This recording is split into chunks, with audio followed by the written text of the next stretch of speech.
पहले बयान, उसमें अपमान, फिर प्रदर्शन और अब माफी।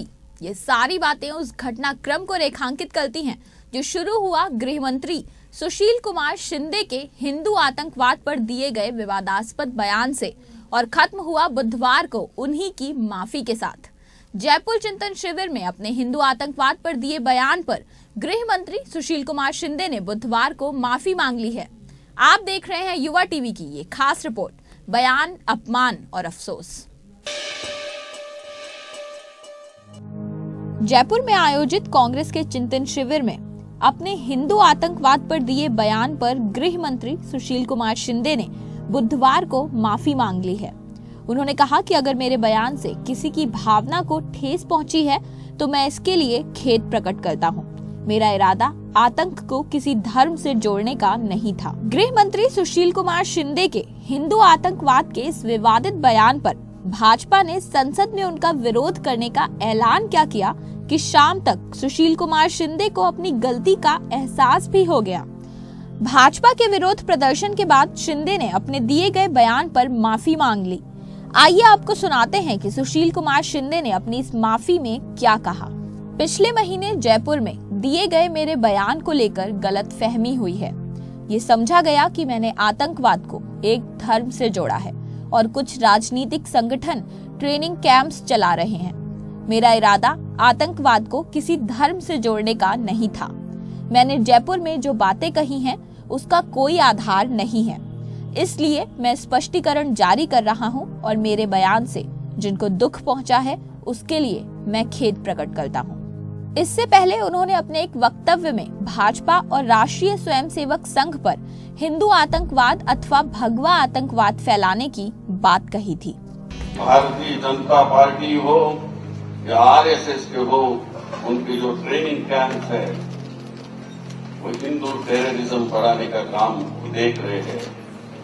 इस पर भी हमारी बड़ी कड़ी नजर है। उल्लेखनीय है कि गृह मंत्री ने राजस्थान में आयोजित कांग्रेस के चिंतन शिविर में कहा कि जांच के बाद हमने पाया कि भाजपा और आरएसएस अपने प्रशिक्षण शिविरों में हिंदू आतंकवाद को बढ़ावा दे रहा है, जो चिंता की बात है। उन्होंने ये भी कहा कि हम भाजपा और आरएसएस की शिविर जैसी गतिविधियों पर नजर भी रख रहे हैं। अच्छा होता अगर यही जांच 26/11 मुंबई आतंकी हमलों पर की जाती और देश की सीमाओं और देश में हो रहे घुसपैठों पर नजर रखी जाती तो देश की आवाम खुद को ज्यादा सुरक्षित और महफूज महसूस करती। साथ ही शिंदे ने अपने इस बयान का समर्थन मालेगांव, समझौता एक्सप्रेस, मक्का मस्जिद जैसे धमाकों को भगवा आतंकवाद से जोड़कर किया। समझौता एक्सप्रेस, मक्का मस्जिद बात, मालेगांव का स्फोट, इसमें अभी सब दिख पड़ रहा है, एक एक दिख पड़ रहा है कि वहां जाके बॉम्ब प्लांट करना और ताकि ये माइनॉरिटी के लोगों ने किया है इस प्रकार का बताना, इसके लिए भी हमें बहुत सतर्क रहेंगे।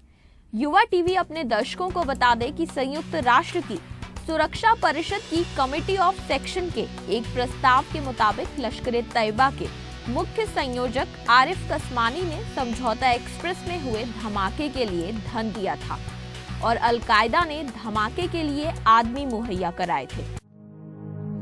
भाजपा ने सुशील कुमार शिंदे की माफी को स्वीकार तो कर लिया है, पर इस माफी के बाद भी सवाल कई और भी उठते हैं। सुशील कुमार शिंदे का भगवा आतंकवाद को लेकर ये बयान उस समय आया जब जयपुर में कांग्रेस पार्टी के तमाम आला नेता मौजूद थे। किसी ने भी शिंदे के इस बयान का विरोध नहीं किया। प्रधानमंत्री से लेकर यूपीए शासित राज्यों के मुख्यमंत्री समेत कांग्रेस पार्टी के सभी वरिष्ठ नेता वहां मौजूद थे। तब क्यों कांग्रेस पार्टी और यूपीए सरकार चुप रही? तो क्या कांग्रेस पार्टी शिंदे के इस बयान का समर्थन करती है? ये पहली बार नहीं हुआ है जब कांग्रेस पार्टी के किसी बड़े नेता ने भगवा रंग को आतंकवाद के साथ जोड़कर देखा हो। पूर्व गृह मंत्री और वर्तमान वित्त मंत्री पी चिदम्बरम ने भी कुछ समय पहले ऐसा ही कहा था। तो क्या ऐसे बयान, ऐसे वक्तव्य कांग्रेस पार्टी की परंपरा बन गए हैं? आज से संसद का बजट सत्र शुरू होने जा रहा है, तो क्या सुशील कुमार शिंदे की ये माफी सिर्फ एक दिखावा भर है जिससे संसद का सत्र सुचारू रूप से चल सके, या शिंदे वाकई शर्मिंदा हैं? जाते जाते आपको छोड़ जाते हैं गृह मंत्री सुशील कुमार शिंदे के हिंदू आतंक के बयान के खिलाफ जंतर मंतर पर भाजपा के विरोध प्रदर्शन में भाजपा राष्ट्रीय अध्यक्ष राजनाथ सिंह के भाषण की एक झलक, जिसमें उन्होंने कहा कि भाजपा जाति धर्म की राजनीति नहीं करती है। बहनों भाइयों, हम जाति पंथ अथवा मजहब की राजनीति नहीं करना चाहते। हम भारत को धर्म पंथ अथवा मजहब के आधार पर नहीं विभाजित करना चाहते। हम भारत को एक और अखंड देखना चाहते हैं। इसलिए हमारी नीयत पर संदेह नहीं किया जाना चाहिए। इस हिंदुस्तान में सांप्रदायिक राजनीति की शुरुआत इस आजाद भारत में यदि किसी ने की है तो वह कांग्रेस ने की है। बराबर हमारे मुस्लिम भाइयों के दिल में दहशत पैदा करके उनका वोट हासिल करने की उन्होंने कोशिश की है कि नहीं हिंदू आतंकवादी होता है, न मुसलमान आतंकवादी होता है। आतंकवाद का कोई रंग नहीं होता है, आतंकवादी केवल आतंकवादी होता है।